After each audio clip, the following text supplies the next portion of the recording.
ನಗರಸಭೆಗೆ ನೂತನ ಅಧ್ಯಕ್ಷರಾಗಿ ಆಯ್ಕೆಯಾದ ಸುಜಾತ ಶಿವಕುಮಾರ್ ಹಾಗೂ ಉಪಾಧ್ಯಕ್ಷರಾಗಿ ಆಯ್ಕೆಯಾದ ಹನುಮಂತಕರ್ ಅವರಿಗೆ ಕನ್ನಡ ಸೇನೆ ಜಿಲ್ಲಾಧ್ಯಕ್ಷರಾದ ಪಿಸಿ ರಾಜೇಗೌಡ ಸೇರಿದಂತೆ ಸಂಘಟನೆಯ ಎಲ್ಲ ಸದಸ್ಯರು ಹೂಗುಚ್ಛ ನೀಡುವ ಮೂಲಕ ಅಭಿನಂದನೆ ಸಲ್ಲಿಸಿದರು.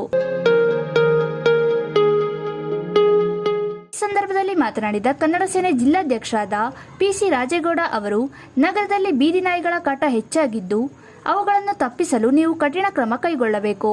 ನಿಮ್ಮೊಂದಿಗೆ ನಮ್ಮ ಸಂಘಟನೆಯ ಸಹಕಾರ ಸದಾ ಇರುತ್ತದೆ ಎಂದು ಹೇಳಿದರು. ಏನು ನಮ್ಮ ಚಿಕ್ಕಮಗಳೂರು ನಗರದಲ್ಲಿ ಎಲ್ಲ ಸುತ್ತಮುತ್ತ ಏನು ಇವತ್ತು ಮಾರ್ಕೆಟು ಮೀನು ಮಾರ್ಕೆಟ್ ರಸ್ತೆಯಲ್ಲಿ ಮೀನು ಮಾರೋದು ಬಿಟ್ಟು ಇವತ್ತೇನು ಪೂಜಾ ಸರ್ಕಲಲ್ಲಿ ಪ್ರಭಾವಿ ವ್ಯಕ್ತಿ ಯಾರ ಹೇಳ್ಕೊಬಿಟ್ಟು ಅಲ್ಲಿರೋ ಟ್ಯಾಕ್ಸಿ ಡ್ರೈವರ್ಗೆ ಮತ್ತು ಮಾಲೀಕರಿಗೆ ಭಾರಿ ತೊಂದರೆ ಕೊಡ್ತಾ ಇದ್ದಾರೆ ಅಂತೇಳಿ ನಮ್ಮ ಗಮನಕ್ಕೆ ಬಂದಂಥ ಸಂದರ್ಭದಲ್ಲಿ ಇವತ್ತು ಜಿಲ್ಲಾ ಕಮಿಷನರು ಅಧ್ಯಕ್ಷರಿಗೆ ಮನವಿ ಕೊಟ್ಟು ಹೇಳಿದ್ವಿ.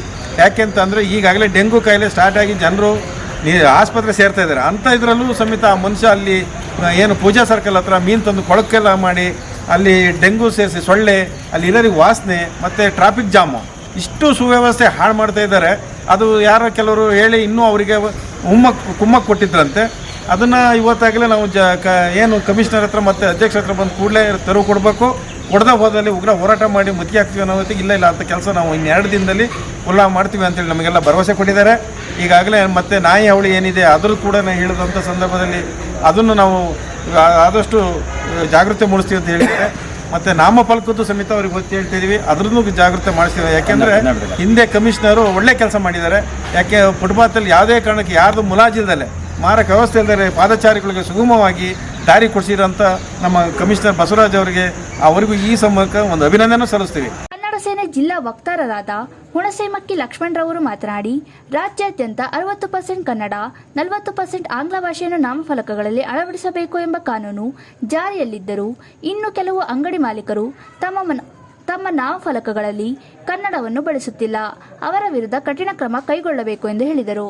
ಈಗ ನೋಡಿ ಮೇಡಮ್, ಗೌರ್ಮೆಂಟ್ ನಾರ್ಮ್ಸ್ ಇದೆ, ಗೌರ್ಮೆಂಟ್ ಗೈಡ್ಲೈನ್ ಇದೆ. ಏನಂತ 60-40 ಆ ತರದಲ್ಲಿ 40% ಇಂಗ್ಲಿಷ್ 60% ಕನ್ನಡ ಹಾಕ್ಬೇಕು ಅಂತ ತಮ್ಗೆ ಗೊತ್ತಿದೆ. ಅದನ್ನು ಕೂಡ ಸ್ಟ್ರಿಕ್ಟ್ ಆಗಿ ಆಡಿದ್ದಾರೆ, ಅದನ್ನ ಇಂಪ್ಲಿಮೆಂಟ್ ಮಾಡಿ. ಇದಕ್ಕೆ ನೋಡಿ ಮೇಡಮ್, ನಮಗೆ ವ್ಯಾಪ್ತಿಗೆ ಬರ್ತದೆ. ನಾವು ದಯವಿಟ್ಟು ಮಾಡಿಸಿ, ನಾವು ಡಿಸಿಎಲ್ ಕೂಡ ಗಮನ ತಂದಿದ್ವಿ. ಇಲ್ಲ ಅಂತ ಹೇಳಿದ್ರೆ ಕನ್ನಡ ಸೇನೆಯವರು ಮತ್ತೆ ಸಾರ್ವಜನಿಕ ಒಳಗೊಂಡಂತೆ ನಾವು ಮಸಿ ಬಡಿತಕ್ಕಂಥ ಕೆಲಸವನ್ನು ಶುರು ಮಾಡ್ತೀವಿ ಮೇಡಮ್. ಹೊಸ ನೀವು ಕಡ್ಡಾಯವಾಗಿ ಹೇಳ್ಬೇಕು, ಕನ್ನಡ ಬೋರ್ಡ್ ಇಂದ ಮಾತ್ರ ನೀವಲ್ಲ ಅಷ್ಟೇ.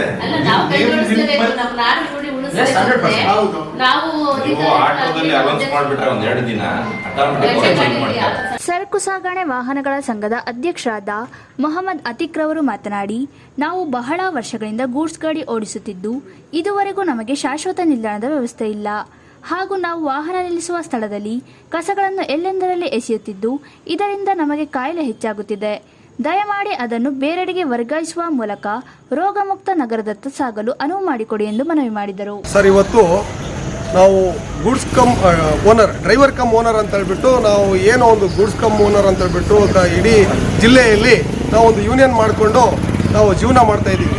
ವಿಶೇಷವಾಗಿ ಏನು ಅಂತ ಅಂದರೆ ಚಿಕ್ಕಮಗಳೂರು ನಗರದಲ್ಲಿ ಕೊಳಕು ಏನು ಮೀನು ಮಾರಾಟ ಆಗಲಿ, ಈ ಕೋಳಿ ಮಾರಾಟ ಆಗಲಿ, ಮತ್ತು ಕಸ ಹಾಕುವುದಾಗಲಿ, ಅದೆಲ್ಲ ಒಂದು ಬೇರೆ ಜಾಗಕ್ಕೆ ಶಿಫ್ಟ್ ಮಾಡಿ ನಮಗೆ ಅಲ್ಲಿ ಒಂದು ಬದುಕಕ್ಕೊಂದು ಅವಕಾಶ ಮಾಡಿಕೊಡ್ಬೇಕು. ನಮ್ಗಳಿಗೆ ಆ ಪೂಜಾ ಟ್ಯಾಕಿಸ್ ಏನಿದೆಯೋ ಅದ್ರ ಮುಂಭಾಗದಲ್ಲಿ ಒಂದು ಸ್ಟ್ಯಾಂಡ್ ಮಾಡಿಕೊಡ್ಬೇಕು. ಯಾಕಂದರೆ ಗಾಳಿ ಮಳೆ ಬಿಸಿಲು ಅನ್ನೋದೇ ನಾವು ಶ್ರಮ ಪಡ್ತಾ ಇದ್ದೀವಿ. ಬೆಳಿಗ್ಗೆ 8 ಗಂಟೆಗೆ ಬಂದರೆ 10 ಗಂಟೆ ತನಕ ಒಂದು 300-400 ರೂಪಾಯಿ ದುಡಿಯೋದೇ ನಾವು ಕಷ್ಟ. ಅದರಲ್ಲೂ ಕೂಡ ನಮ್ಮ ಮಕ್ಕಳು ಮರಿಗಳಿಗೆ ಓದಿಸಿ ನಾವು ಕಾಲೇಜ್ ಕಳಿಸ್ಬೇಕು ಅಂತಂದರೆ ಬೆಳಿಗ್ಗೆ ಎದ್ದು ಮಕ್ಕಳಿಗೆ ಒಂದು 20 ರೂಪಾಯಿ ದುಡ್ಡು ಕೊಡೋಣ ಅಂತಾರೆ. ನಮ್ಮ ಡ್ರೈವರ್ಗಳ ಹತ್ರ ದುಡ್ಡಿರಲ್ಲ. ದಯವಿಟ್ಟು ನಮಗೆ ಅಲ್ಲೊಂದು ಸ್ಟ್ಯಾಂಡ್ ಮಾಡಿಕೊಡ್ಬೇಕು. ಇರೋಕ್ಕೆ ಮನೆಯೇ ಇಲ್ಲ, ಬಾಡಿಗೆ ಮನೇಲಿ ಇರ್ತೀವಿ. ಆ ಬಾಡಿಗೆ ಕಟ್ಟಿ ಉಳಿದಿದ್ದ ದುಡ್ಡಲ್ಲಿ ನಾವು ಜೀವನ ಮಾಡ್ಕೊಂಡು ಮಕ್ಕಳನ್ನ ಓದಿಸೋಕ್ಕೆ ತುಂಬ ಕಷ್ಟ ಆಗ್ತಾ ಇದೆ. ಇವತ್ತು ಕನ್ನಡ ರಕ್ಷಣಾ ವೇದಿಕೆ ಕನ್ನಡ ಸೇನೆ ನಮಗೆ ಇವತ್ತು ಒಂದು ಬೆಂಬಲವಾಗಿ ನಿಂತಿದೆ. ನಮ್ಮ ಡ್ರೈವರ್ಗಳಿಗೆ ಏನು ಡ್ರೈವರ್ ಕಮ್ ಓನರ್ ಅಂತ ನಾವು ಏನು ಹೇಳ್ಕೊಳ್ತಾ ಇದ್ದೀವೋ ಗೂಡ್ಸು, ಅದಕ್ಕೂ ಕೂಡ 20,000 ರೂಪಾಯಿ, ಒಂದು 4 ಚಕ್ರದ ಗಾಡಿಗೆ 20,000 ರೂಪಾಯಿ ಇನ್ಶೂರೆನ್ಸ್ ತೊಗೊಳ್ತಾರೆ, ಟ್ಯಾಕ್ಸ್ ತೊಗೊಳ್ತಾರೆ, ಡೀಸೆಲಿಗೆ 100 ರೂಪಾಯಿ ಆಗಿದೆ. ಇಂಥ ಕಷ್ಟದಲ್ಲಿ ನಾವು ಜನಸೇವೆ ಮಾಡುವಂಥ ಕೆಲಸ ಮಾಡ್ತಾ ಇದ್ದೀವಿ. ಆದರೂ ಕೂಡ ನಾವು ಈ ಕೆಲಸ ಬಿಡಬಾರ್ದು. ನಮ್ಮ ಹತ್ರ ಉದ್ಯೋಗ ಇಲ್ಲ, ಸರ್ಕಾರದಲ್ಲಿ ನಾವು ಯಾವುದು ಉದ್ಯೋಗ ಕೇಳ್ತಾ ಇಲ್ಲ, ನಮ್ಮದೇ ಆದಂಥ ನಾವು ಒಂದು ಉದ್ಯೋಗ ಮಾಡ್ಕೊಂಡು ಹೋಗ್ತಾ ಇದ್ದೀವಿ. ಅದಕ್ಕೋಸ್ಕರ ನಮಗೊಂದು ಸರ್ಕಾರ ಸಹಕಾರ ಮಾಡಿಕೊಡ್ಬೇಕು, ಏನೋ ಒಂದು ಸ್ಟ್ಯಾಂಡ್ ಮಾಡಿಕೊಡ್ಬೇಕು.